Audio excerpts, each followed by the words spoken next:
Alors aujourd'hui on a observé les sols, le fonctionnement des sols par les plantes qui viennent spontanément, qu'on appelle des plantes bioindicatrices, dans une approche et une analyse de sol.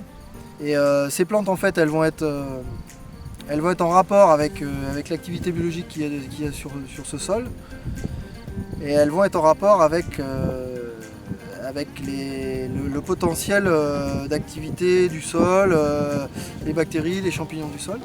Et à partir d'un relevé qui va être assez exhaustif, on va recouper des critères indicateurs et ça va nous permettre d'avoir une photo à un moment donné de la dynamique d'un sol.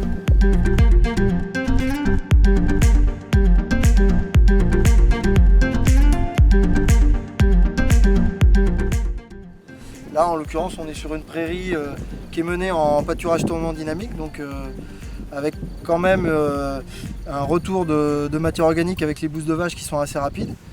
Et on reste quand même à l'équilibre. On voit bien que les bousses sont vite dégradées, que les plantes dominantes sont des plantes d'activité biologique intense, qui nous permet d'avoir un fourrage productif et équilibré, et avec quasiment aucune plante de mauvaise indication.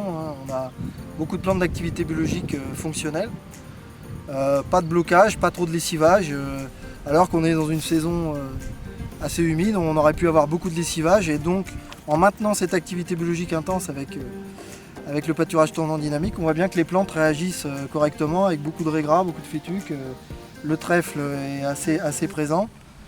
Et voilà, c'est une technique qui nous permet de piloter un petit peu notre pâturage ou nos cultures.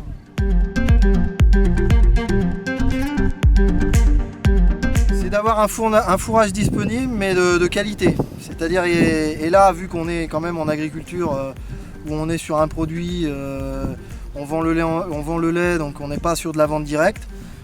À la fois, on va associer la productivité et la qualité nutritionnelle.